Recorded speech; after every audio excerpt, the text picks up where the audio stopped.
Everybody, welcome to the Gootz Cast. It's a special Sunday Gootz Cast for Sunday, May 10th. We are the Money in the Bank pre-show, post-show with Andrew Lee and the Gootz. Andrew Lee, how are you? I'm doing good, man. How are you? Did you enjoy Money in the Bank? Let's get to that. I did enjoy the last match, but we'll take it down. This was a short pay-per-view. This was the shortest pay-per-view they've done in years. Less than 2.5 hours. Less than two and a half. I feel It's bad great. for the people in the Boondocks who paid for this. Yeah, I feel bad. If you paid money for this, like a lot of money, like over $30 for this, I feel bad for you. I don't actually feel bad for you because you should know better by now. Yeah. You know? But yeah, if you paid a little more than that, sorry, because this was a short. That which was actually one of the good things about this show, that it was short. I think they could have one more match, but that's neither here nor there. Yeah. Let's break it down. First things first, before we get to the pay-per-view, they actually put the Undertaker documentary on demand this afternoon, and I watched it right before the pre-show. Did you watch the Undertaker documentary, part one, yet? I watched about 25 minutes of it. This chapter one. Remember, this is a 5-part series. They'll also be showing it on, I think, FS1, right? I don't know about that. Maybe down the road when. Yeah. It started right after the pay-per-view, but they acted like, you could watch it on demand earlier than that. That's yeah. I watched 25 minutes of it. It was okay so far. What did you think? It's good. I think he thought when he started this that his match with Roman Reigns was going to be the last one, but because that match was so fucking bad, he had to keep doing more episodes. So it's going to be interesting because it ends. It ends during COVID. It ends with the graveyard match, the boneyard match. Yeah, it does. They showed you clips of that in the beginning intro. Yeah, it's going to be interesting, his journey from 2017 to the country shutting down. It'll be really interesting. I'm glad they went all the way there, because originally it said that it was only going to go till 2019, but I'm glad it's going to 2020. Should be a very interesting documentary. I'm going to be very interested to see the stuff they show the week of WrestleMania 36. Yeah, what was interesting for the 25 minutes I saw of it, what was interesting was when they were talking about how wrestling one match a year might actually be worse for you than wrestling more often, because then you have so much ring rust and you're just like, your body can't handle it. And Stone Cold Steve Austin talking about it. It's like, hey, if you're going in day out, your body builds a callus, in a way. And I was like, I never thought of it in that sense. And it made actually a lot of sense. I was like, it does make a lot more sense. Yeah, that's why the Undertaker's match has been sucking for the last 5 years. Okay, cool. Yeah. So let us start with the pre-show match. Jeff Hardy versus Cesaro. I don't know why this wasn't on the main show, but it is what it is. There was no build to this. Well, it should have been, let's be real, Jeff Hardy Sheamus should have been the main show. This is the second time Cesaro's in a pre-show match back-to-back. He was in the pre-show WrestleMania. And who did he wrestle that time? He wrestled Drew Gulak, and he beat Drew Gulak. And it was a great match. That was actually a really good match. That was good. This one was not a great match. It was an okay match. It was Hardy versus Cesaro.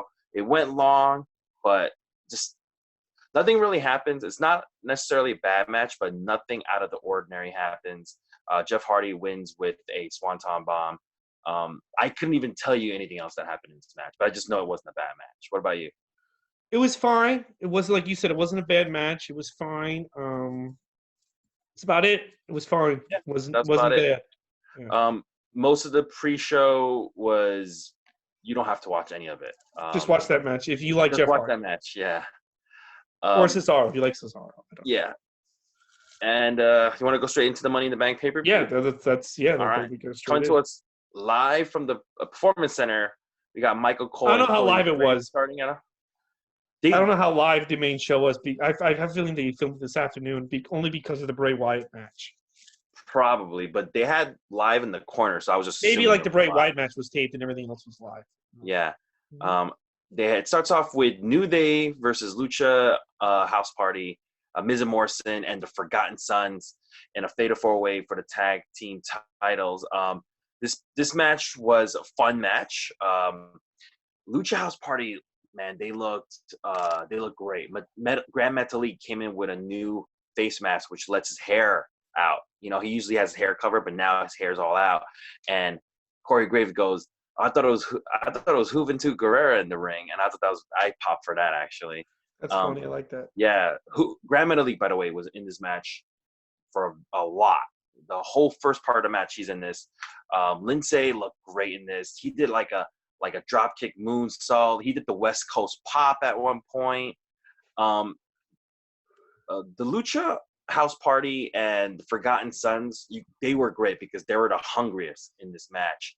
But unfortunately, what happens is Jackson Riker gets a little bit involved. He gets seen by the ref. Ref tries to throw him out. He never technically leaves. Big dives to the outside by the Lucha House Party. They come back in the ring after everybody's been taken out. It's only left with New Day and them. Big ending on Grand Metalik. Biggie for the cover. New Day wins. What did you think? It was all right. It was becoming really good, and then New Day won, which I'm not a fan of. Yeah. I'm tired of the New Day's bullshit. So this was not as good as the match that all 8 men had on Friday. This was still fun, but at the end of the day, nothing happened. Yeah. And even after New Day won, they didn't build up to anything. No. Now who would their next challenger be? You're telling me that they beat 3 different teams in one match. So, it was fine. Find a way to start, but it could have been better. We get a Lacey Evans promo. Then we get a Drew McIntyre promo. Anything about these promos you want to say? They were just basic promos. I don't really see basic anything. promos. Yeah, basic. I think is going to be the key word tonight. Okay. Second match we had True. This was actually announced in the pre-show, the kickoff show by. Well, they announced it also on Twitter yesterday. Oh, okay. So this was supposed to be Truth versus MVP. Truth is in the ring. He's pretending like he's dumb, and there's a crowd there. MVP comes out with his Black Panther gear. You think they're gonna fight, and then all of a sudden Bobby Lashley comes out, and MVP's like, "Yeah, I'm gonna leave." He leaves, and now it's Bobby Lashley versus Truth. Lashley just starts beating him up. He didn't even get to take off his headphones. As soon as Lashley hit him, you see his headphones on the ground. Oh, wow. Yeah, Lashley wins with a spear. It's squash. Anything about the second match? No, it was. It felt like a match like on Raw. I mean, R-Truth's always funny, but they didn't let him do anything fun. So I think this was just something like they were like, we need something to eat up 10 minutes, including entrances. Like we need to get Mr. Lashley over.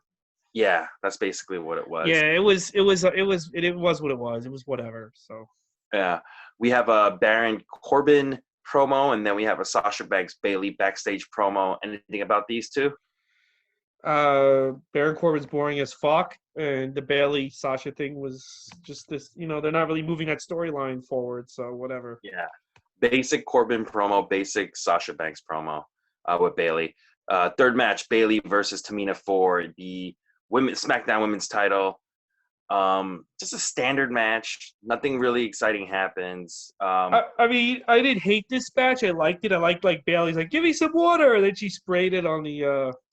Yeah, there was one thing she was saying. She was parched. She got a bottle of water from Corey Graves, dumps it on Tamina's face, slaps Tamina a whole bunch of times. The ending was a little stupid because Tamina hits Bailey with the super kick, gets her in the Samoan drop, drops her in the Samoan drop, goes for the cover. No, not even goes for the cover. Is about to go for the cover when Sasha tries to kind of slightly get in the ring. Didn't stop the count, just kind of got in the ring a little bit, slid in. This gets Tamina to stop doing everything, just face off each other and just stand up, which allows her to get crucifix covered by Bailey for the win. This is just a standard match. This could have been a TV match. This sucked. Yeah, no, it did suck. This was fine.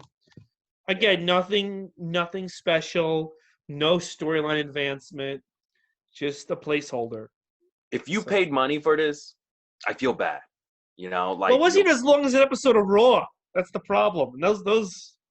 Yeah, this was basically just TV matches. It's so fun. Then we had a Seth Rollins promo, which was horrible. Same shit. Yeah, this was pretty bad. Guy has 2 lines.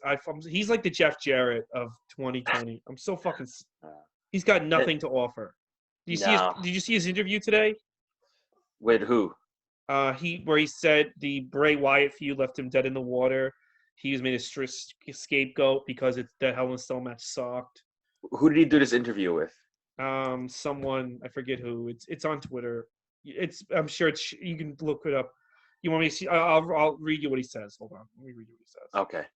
Yeah. He says Andrew Lee's a real fucking piece of shit. Seth Rollins, the less he easily talks, the better it is. But yeah, I'm not on Twitter a lot, so I don't. Yeah, I usually miss these kind of things, which is to my benefit. By the way, right after this Seth promo, they had a Firefly Funhouse package, which is good.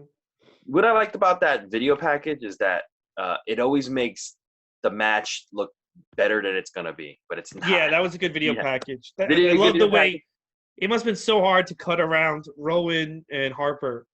Yeah. On that, and they did a good job of it. Okay, so this is what he said. He goes, They asked him at the end of the day.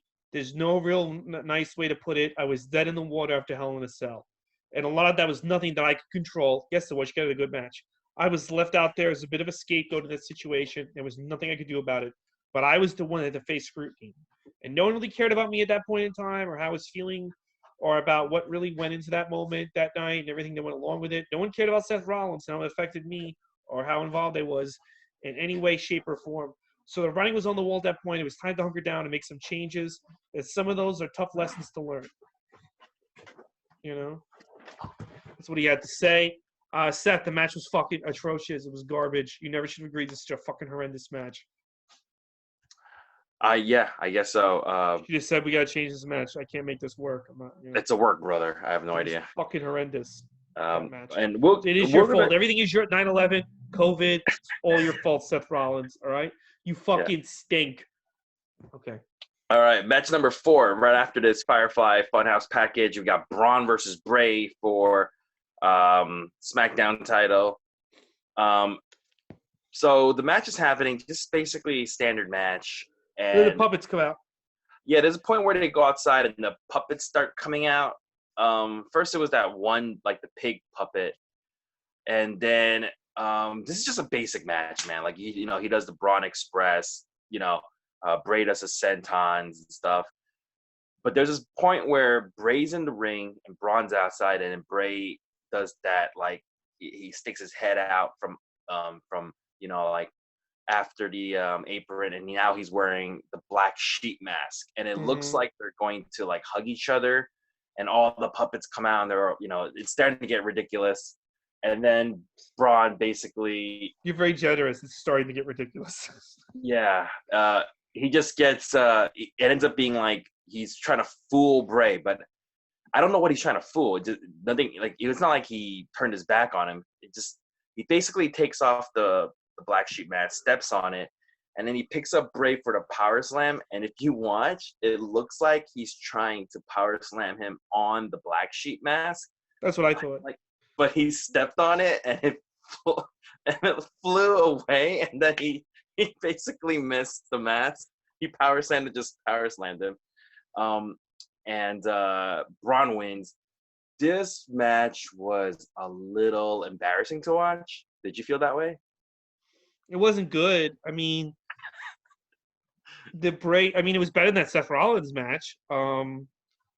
It was better than Goldberg versus The Fiend. But I mean, the only person who has really been able to work with Bray Wyatt and The Fiend and put on a good match has been Daniel Bryan. I mean, everybody else, the matches haven't been good.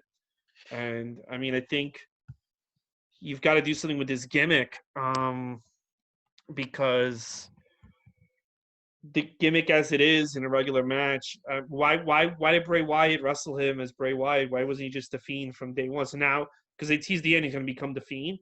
Why weren't you just The Fiend this match? Yeah, I mean, this match was like, a lot of it just didn't make sense to me, where you had like puppets show up out of nowhere. And I mean, they should have just went and made it a Firefly Funhouse match. Yeah, they're probably gonna do that at fucking Backlash, but it was just like, I don't know. And then you have Bray Wyatt lose again, which I think the kind of like the bloom is off the rolls. I guess that character can lose now. No one's gonna care. But he literally he literally just destroyed Cena using the powers of time and space a month ago, and now he's just getting pinned clean by Braun Strowman because Braun Strowman fooled him by putting on a mask. Can you explain that ending to me? Because I don't even understand that ending. Because The mask was the mask he wore when he was in the Wyatt family. No, I know that, but like the majority of this match, Braun has the upper hand, right? He has the advantage. Majority of this match, Braun's, overpowering Braun. And then he comes into the ring wearing a black sheet mask. And Bray's like, gets on his knees. It's like, I'm going to embrace you. Braun gets on his knees, sticks out his hands like, we're going to embrace. They both stand up. They both hug. And then, Bray Wyatt's like, yeah, you're on my side. And then Braun takes off his mask and hits him. Like, what was the point of that? What was the whole point of that? Was it I guess the point was for Braun Strowman to fool him. But how did he fool him? He didn't like what I'm saying. Like Braun didn't turn his back on him and he got a cheap shot, and nothing like that happened. Like what? I don't know. I guess it just makes Bray Wyatt look like a fucking idiot. I mean, yeah. This is. They do not know what to do with Bray Wyatt. They don't know what to do with him. I mean, they really don't. He's a great actor. He should just go into acting. He should quit WWE and just become an actor. It's such good shit. This match, you know. You know what? The other thing too, Bray's not that good a wrestler. Yeah. I give this 3 juniors. This was terrible. It was all right. It was fine. It wasn't the worst, but it was better than Seth Rollins match. It wasn't the worst match, but this was an embarrassing match. Meaning, if I had like a girl over, I would not want to watch this match. Well, Goldberg and him had a better match. I'll say that. Yeah. All right, match number 5: Seth Rollins versus Drew McIntyre. Seth comes out with new music. Horrible new music. Horrible. It's supposed to be a religious, like Messiah-ish music. Horrible. It makes him like a fucking loser. But it fits his character a little more, so I'll give him that. Seth, by the way, worked his butt off in this match. I mean, the superplex into the Falcon Arrow. Seth is deceivingly strong. For a guy his size, he strikes a lot stronger than he is. There's even a point where Drew McIntyre throws him off the top, and he like flips over. Seth hits Drew with a stomp, and he still kicks out. Drew hits him with the Claymore. After the match, Drew makes Seth shake his hand like a handshake. This was not a bad match, but I was not like it wasn't a great match either. It was just a match, It was really good in the final when did Seth do that fucking where he flipped off the turnbuckle? They had him. Yeah, where Drew McIntyre's hung upside down in like the Tree of Woe, and it looks like he's going for like a spider German suplex or something like that. He's throwing him, and Seth like flipped over and he fell. Like it looked like he threw him across the ring. That was really that. Once that happened, the match became next level. The rest of it was kind of boring, very average, but that part was good. That part was very good. So the last 3 minutes, fire. The rest of the match almost put me in a fucking coma. But and also I don't get the ending where they shake hands. Yeah, where Drew kind of goes like, he had a match, shake my hand, and he makes Seth shake his hand. Once again, this is just a basic match. It's not a bad match. It's just a basic match. I mean, my thing with that ending is like, well, who's gonna be the top heel on Raw? Is it you beat the shit out of everybody on the brand already? If Seth and him are buddies now, I don't know why they shook hands, especially because you just changed Seth Rollins' music. I would have had Seth Rollins kick him in the nuts. I don't know.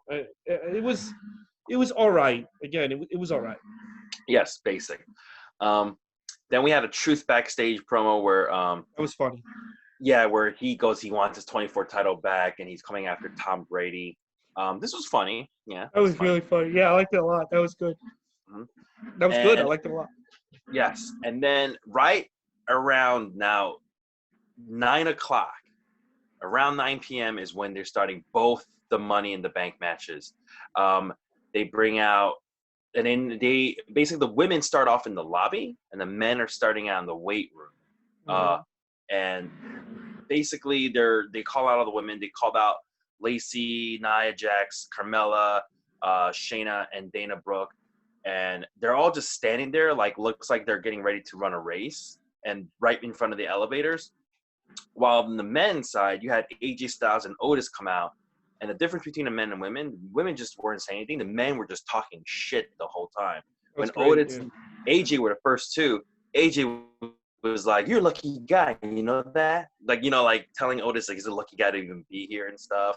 Mm-hmm. You had Aleister Black comes and talks trash to AJ. You had Corbin come in. You had Ray and Brian. As soon as Brian gets there, he goes, "You guys ready?" And then like they just start going at it. The women are looking for Asuka. Asuka's like up somewhere. She crossbody dives onto all of them, and then she gets in the elevator by herself as she goes up, and I was like, oh, I guess this is over. That's what I was thinking. I was like, there's no way these people are going to catch her. And because they end up taking the stairs.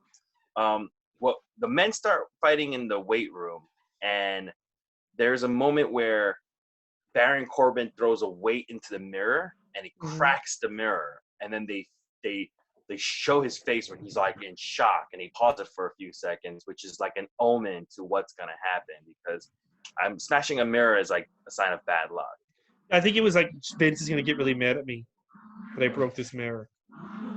I thought it's okay. That's interesting because I looked at it like when he smashed the mirror, he was like, "Oh crap!" No, they're not that clever. I think it was more like Vince is going to be mad that I did this. Oh, okay. Yeah, he didn't say anything. That was my interpretation. Oh, my interpretation was like Vince is going to make him pay for that. That was my interpretation. Oh, but they're leaving that building. That's why they were just destroying everything, though. No, they're not leaving the building. Not anymore. They're not? No, they put a hold on that because of what's Corona. Oh. Well, so anyway, the match continues. You had in the weight room, you had Otis put weights on AJ Styles. One thing I take away from this whole thing, I want to see an AJ Styles Otis feud. They worked well together. It looked like it worked well together.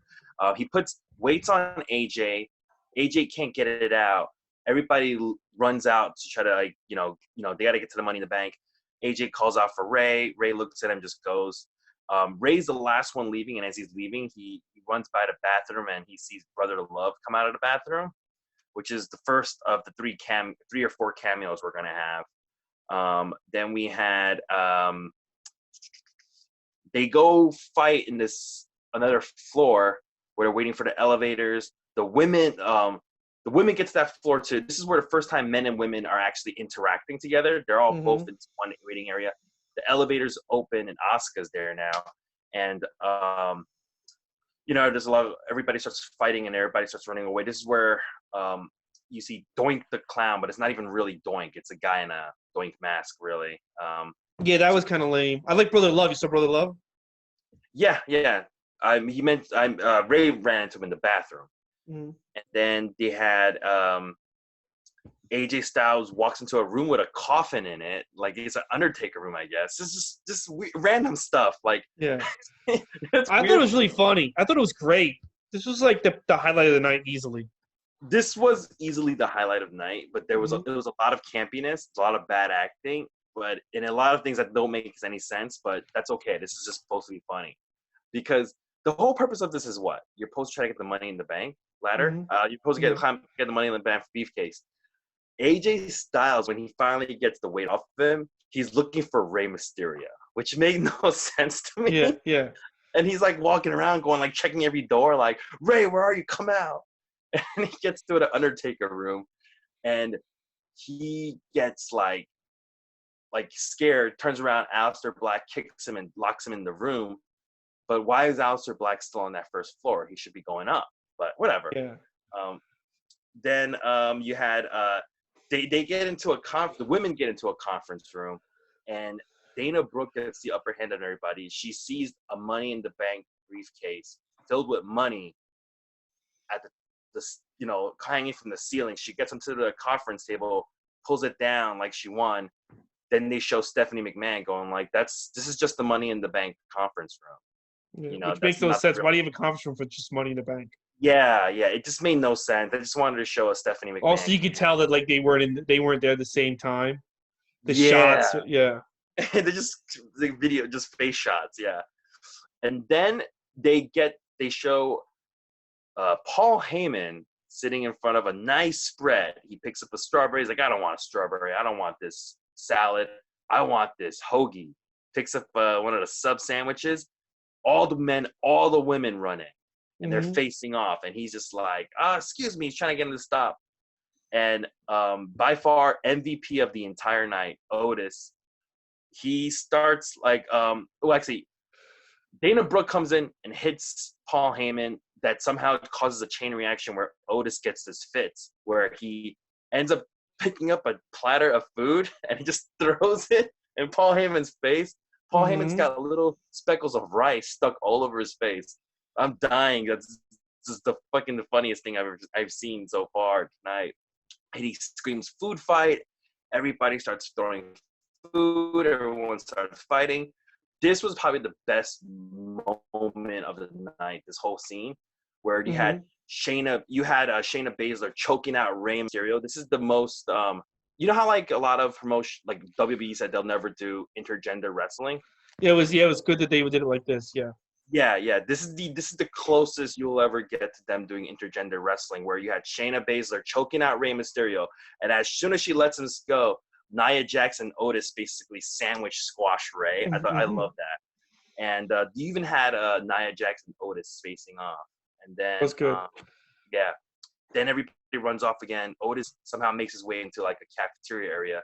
He sees pies. He picks up a pie, and John Laurinaitis comes in a scooter, and he throws the pie in his face. I can watch Otis throwing food in people's faces like every week. If they had to do this every week, I'll watch this every week. That was good stuff. Right? Such good shit. It was such good shit. And then AJ Styles and Daniel Bryan fighting into this room. They go into this room. You see a fossil of a Tyrannosaurus Rex. Yeah. Which mentioned the dinosaur, and that wasn't the only dinosaur in the room, because there was also Vince McMahon sitting right there. And Vince like, what are you guys doing? They leave. That was they fix his chairs.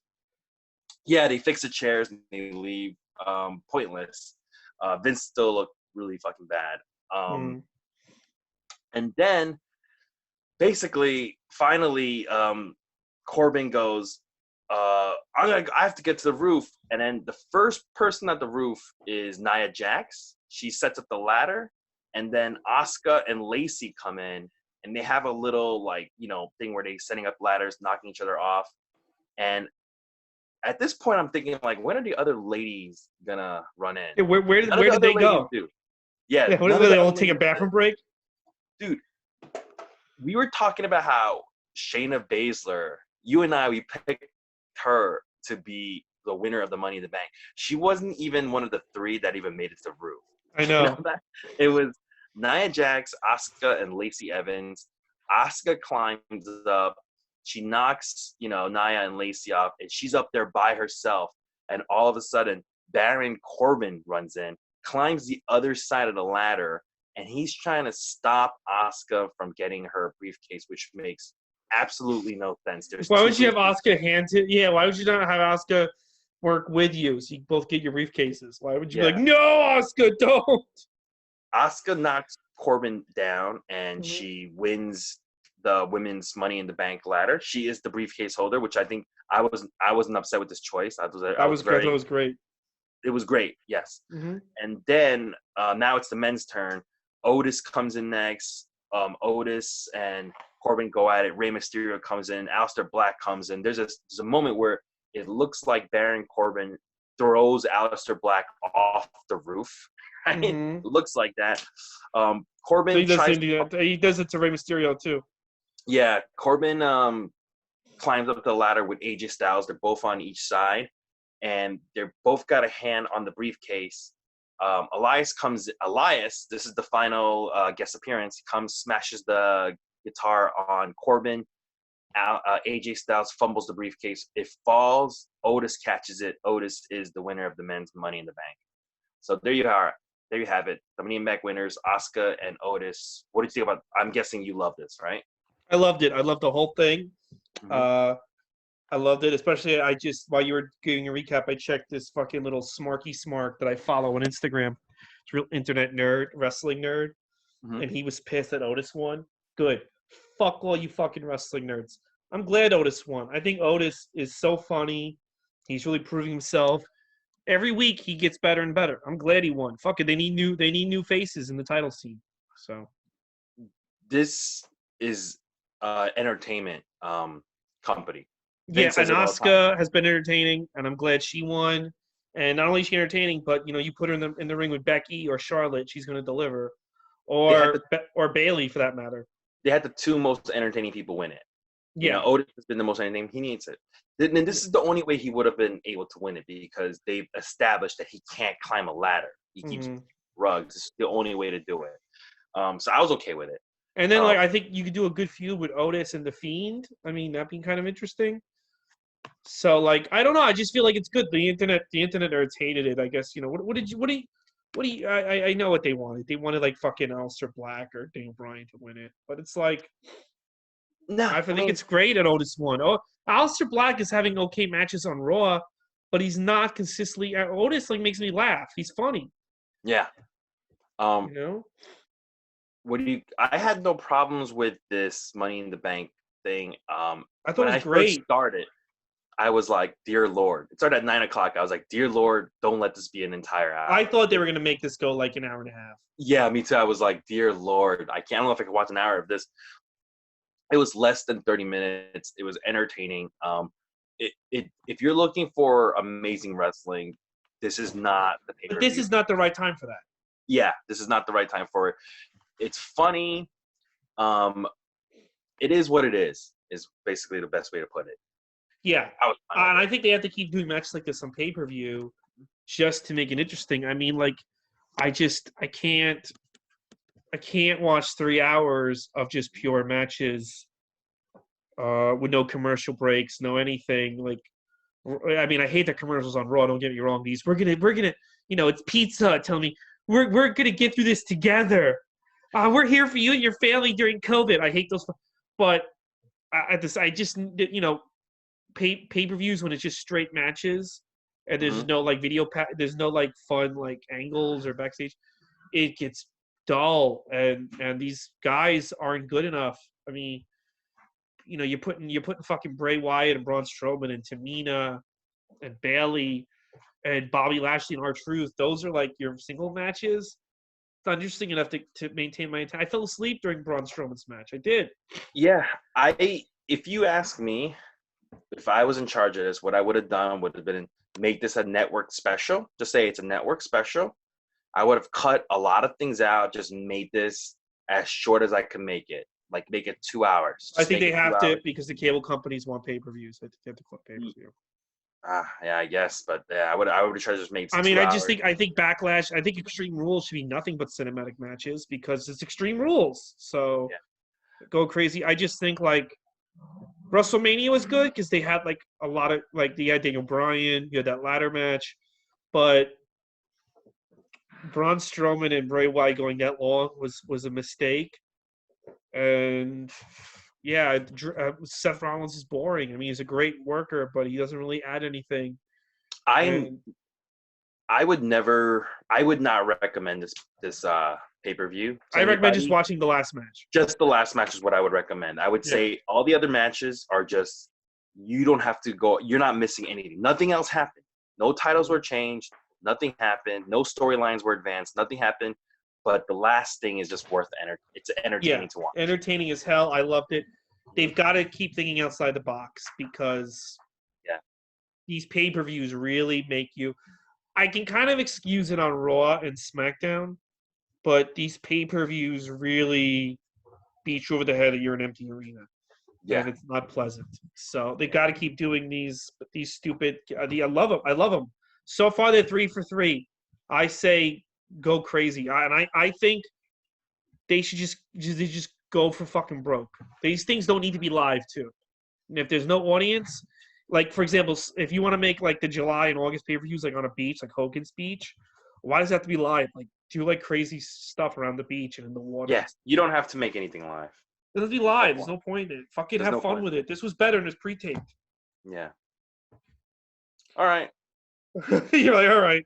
Yeah, all right. I mean, this was just basic. Yeah, it was fun. We're not like Dave Meltzer, Brian Alvarez. We're not going to find problems when there are none. Yeah. Best thing We're of not the night. gonna. I mean, it wasn't great, but we're not gonna just be like, this is the absolute worst thing. It This is the wasn't. worst. AEW is so much better. Fuck Yeah. up. Take It's shit. 2.5 hours of people trying their best in a difficult time to entertain you. That's what it was, you know.